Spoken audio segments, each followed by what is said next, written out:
Today we're checking out a new dual wireless microphone system from Samson. With this system, you get two wireless microphones, and the dual receiver is extremely tiny and portable. This system is very easy to use. There's just a couple of settings, such as setting your levels, but other than that, it's a very basic system and easy for beginners to use. This system does transmit in the unique 1.9 gigahertz frequency range, and I'll go over that a little bit more in detail in this video. And also, this wireless system is a digital wireless system, and I'm going to go over in this video why digital is usually better than analog, because there's a lot of misunderstanding about that. This is the Concert XD2 by Samson. I used this system at 3 different shows recently, and I let a couple of my bandmates use it as well. I'm going to share my experience with you. A couple months ago, I tried the Samson in-ear monitor system, and I was really impressed with that, so I was really stoked when Samson sent these wireless microphones over. Nothing in this video is paid. Just as always, all the opinions in this video are my own, but just full disclosure, they sent it over for me to check out. But let's see if this system is right for you and your needs.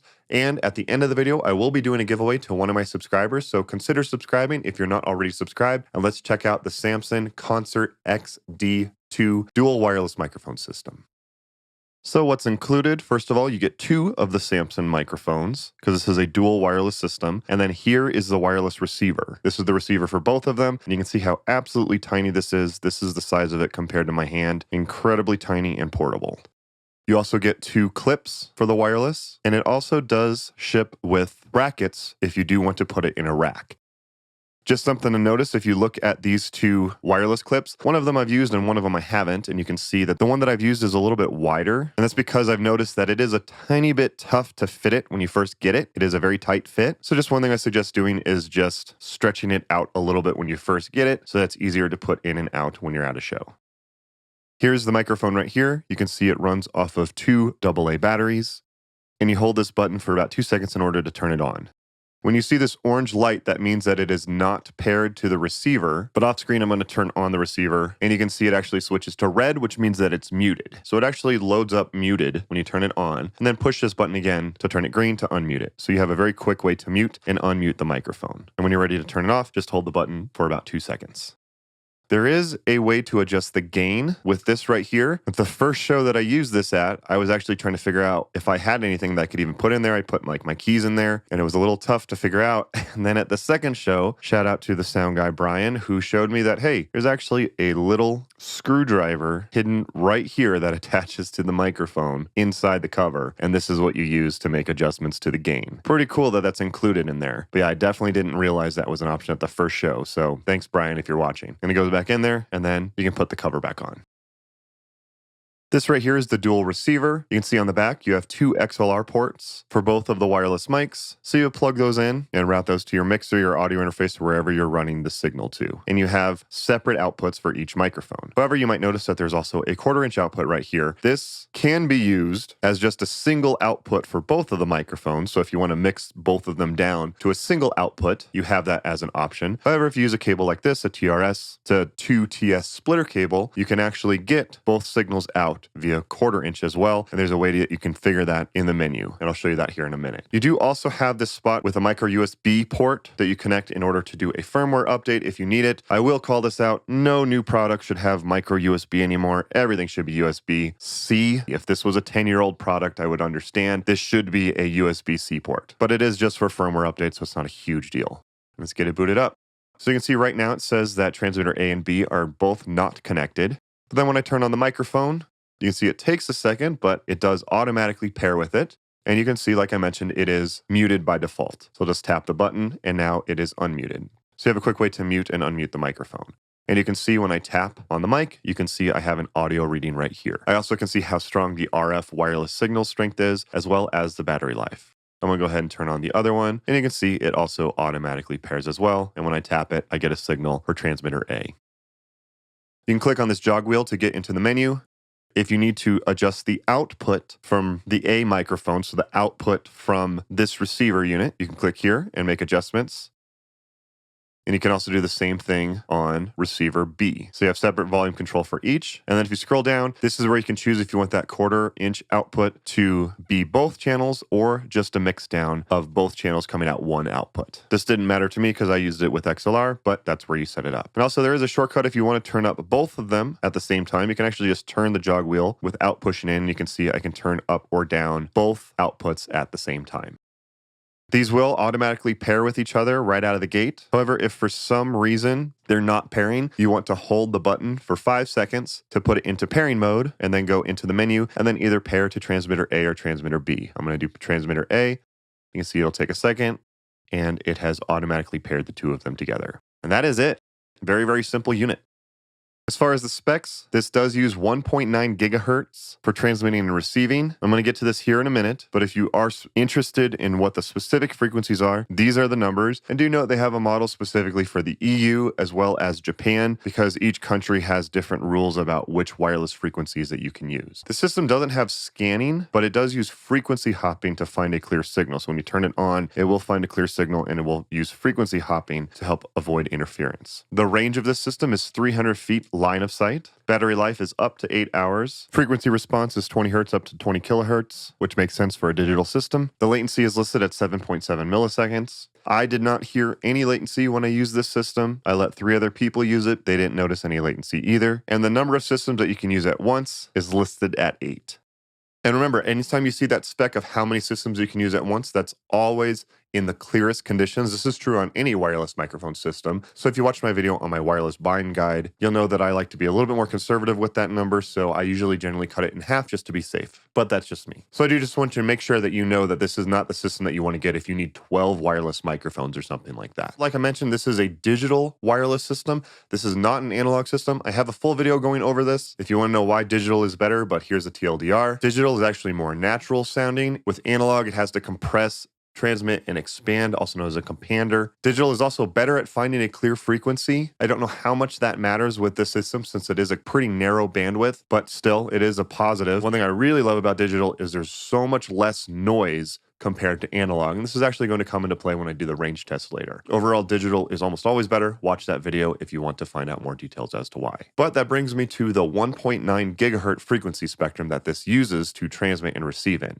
This is the first system that I've ever used that has been in 1.9 gigahertz. So I had to do a little bit of research. Here's a really helpful graph that shows, this is where UHF is, this is where 2.4, 5.8 and stuff like that. What are the legal frequencies, at least in the United States where I'm at? If you're in a different country, you will have to look this up yourself for your country. But I know there's UHF, I know that 2.4, 5.8. There's also stuff in the 900. There's also the duplex gap in the 600s. And sure enough, there is 1.9 gigahertz, the DECT frequency range, and that's from 1.92 to 1.93 gigahertz. DECT stands for the Digital Enhanced Cordial. Oh, I'm just going to have to read that. DECT is Digital Enhanced Cordless Telecommunications. So the thing with any wireless system is that some stuff can cause interference in any frequency spectrum. So if you're using UHF frequencies, that can get interference from other wireless in a similar bandwidth or from TV channels and stuff like that. 2.4 can be interfered with wireless and Bluetooth. So just doing a little bit of research on 1.9, it seems like there's a couple of things that use it, but not very many. It's actually a pretty open frequency range. Seems like some of the things that can cause interference with 1.9 are cordless landline phones. So for the 3 people who have cordless landline phones, that's worth knowing. And then the main one was like wireless headsets that you can see for like communication at like businesses and offices and stuff like that. That might be something worth considering if you're playing like a bigger event where you have someone, backstage who has a headset and that headset is connected to someone at front of house. That might interfere, but I believe some of those still use like the 900 megahertz. So it really just all depends. But that's all that I really found with doing a little bit of research on this. And it is also nice that this system does use frequency hopping. So if it did get interference, it's going to be able to jump around to a clear frequency. So how do these sound? I will do a tone test. I personally don't like doing tone tests, and I'll explain why at the end, but I'm going to do just a blind tone test where you can compare the sound of this microphone compared to just like a standard SM58. So I'm going to do 3 different tests. You're not going to see which one they are, but see if you can hear a difference between the 2 of them. Again, I don't like doing these, and I'll explain why in a second, but I know a lot of people prefer this, so I'm going to include it in the video. Here you go. Mic check, 1, 2. Testing the microphone. Check, check. 1, 2. Test, test. Microphone check. 1, 2. Testing the mic. Check. 1, 2. And I fell into a burning ring of fire. It went down, down, down, and the flames went higher. And I fell into a burning ring of fire. It went down, down, down, and the flames went higher. And one more test with speaking. This is speaking into the microphone. Which microphone is this? Checking the microphone one more time with speaking. Which microphone is this that I am speaking into? So, beside my D plus singing, but as far as the way that they sound, did both of them sound good? Did they sound usable? Were there slight differences? Sure, but did either of them sound bad? If they sounded great to you, if all 6 of those samples sounded fine to you, don't even check down below in the description. That's what matters. As long as you can get a good usable tone out of something, that's what's important. If you really do want to A/B and compare stuff, I will post the answers down below in the description to see if you got all of them right. I really would like to make a video explaining why I don't like doing A/B comparisons, but I know a lot of people like to do them, so hopefully that helps. And I also did a range test to see how far these could go, and I filmed the RF signal because the RF meter will drop the further away it goes. So I wanted to test this and see if I could get it to cut out. And here were the results for that. Mic check, 1, 2. Let's go see how far this goes. You want to talk to the mic?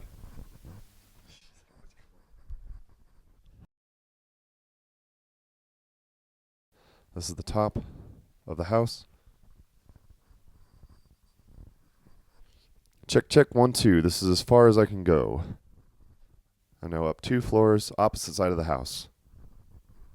Let's see if I'm still getting a clean signal. Also going to cover the back of the antenna and see if that drops it.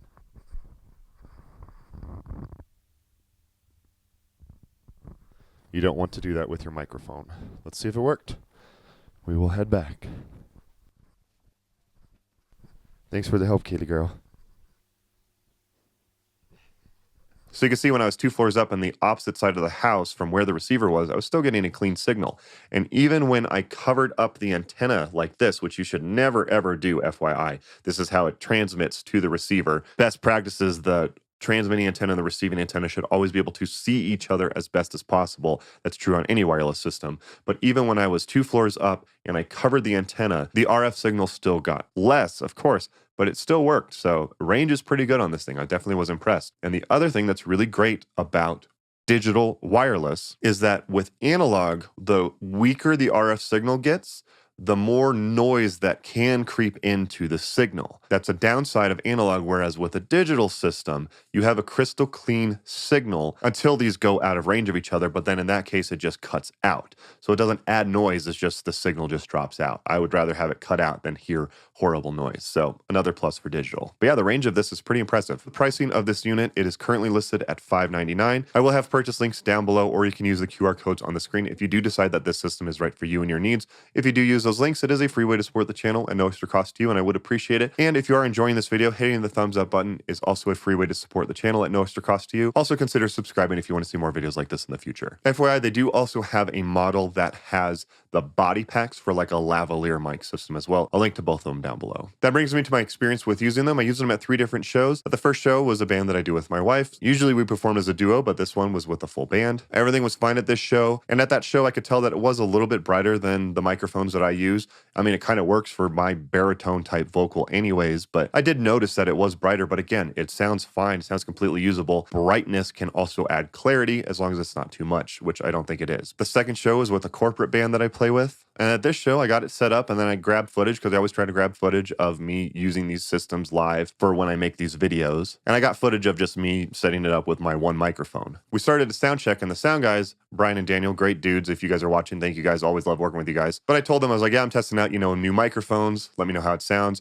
And we go out there and we check the microphone and you can see them both like look at each other and they go, yeah, this sounds great. So yeah, these microphones do sound great. And while we were checking, my singer actually was having problems with his microphone. So luckily this is a dual wireless microphone system. So I was like, well, you can try this one if you need to. So I used one and he used the other one, had no problems all night, no dropouts, nothing. Everything worked great, sounded great as well. I will note at that show, we did have a problem with the gain, at least we thought we did. He has a very loud and powerful voice, like an 80s hair metal vocalist. And when he would do like those really loud ones, it looked like it was clipping the signal on the receiver. We turned the gain down all the way. That's how I found out about the screwdriver that was hiding in this section of the microphone. But when we turned it all the way down, it looked like it was still clipping.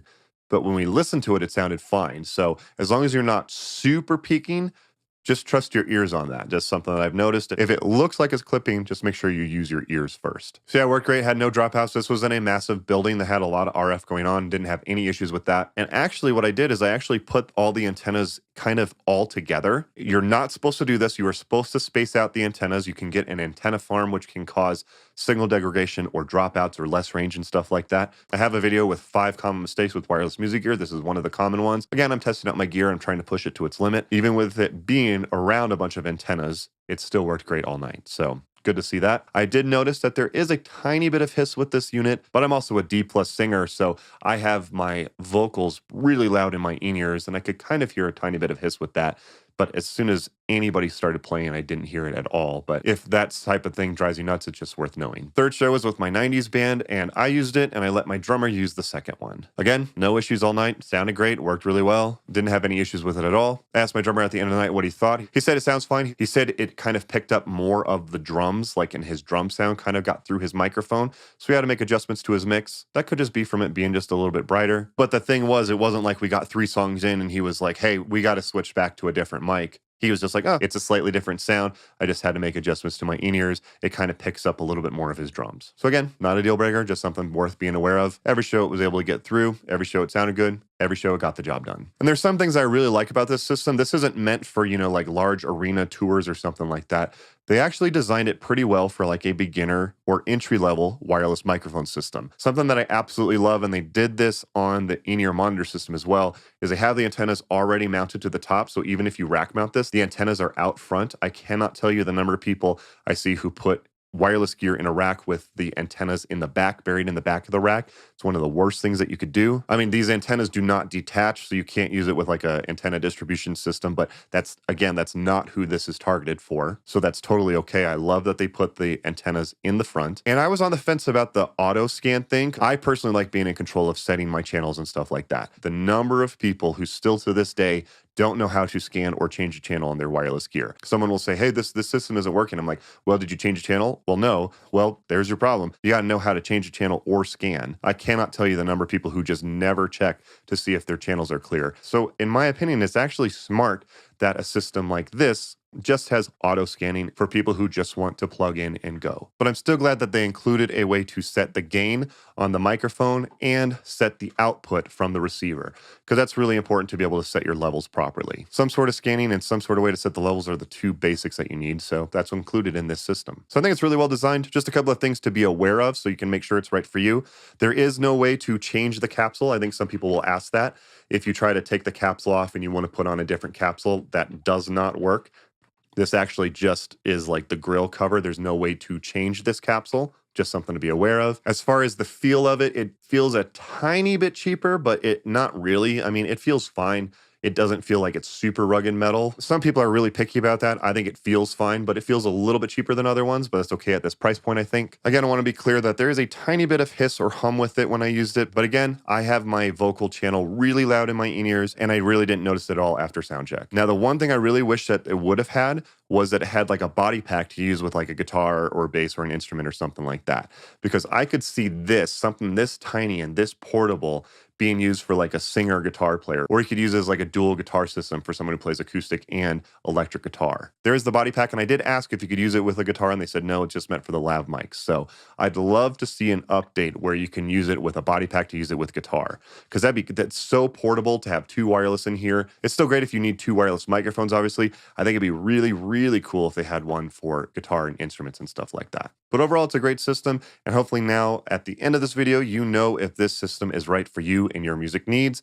And if it is something that's right for you, you can use the links down below in the description or the QR codes on the screen to check it out for yourself. Thank you guys for watching. If you enjoyed the video, do me a favor and hit the thumbs up. But like I mentioned, I am going to do a giveaway to one of my subscribers. Samson were kind enough to send over a second one so that I could do a giveaway to one of my subscribers. So consider subscribing if you're not already subscribed. And then to enter a giveaway, just let me know in the comments how you would plan to use this. Would you use it for 2 singers? Would you use it as one as a main, one as a spare? Would you use it with a duo? Would you do it for a full band as backup singers? Would you use it for karaoke? What are you planning to use it for? Just let me know down in the comments. So this giveaway is for anywhere in the world. However, just make sure when you enter that this is a legal frequency that you're able to use in your country. Again, I'm in the United States, so you can use this one here, but like in the EU and Japan, it looks like you need to use a different frequency range.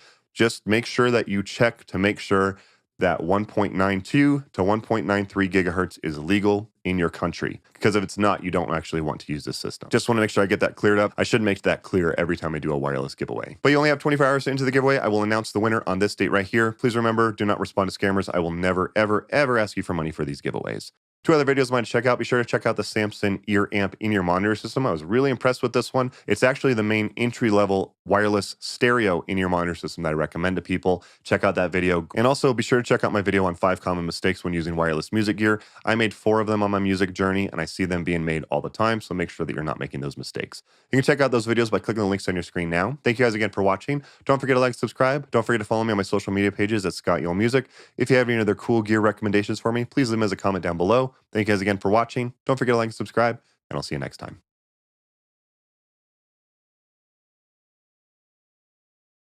Why does my hair look super Nickelback today?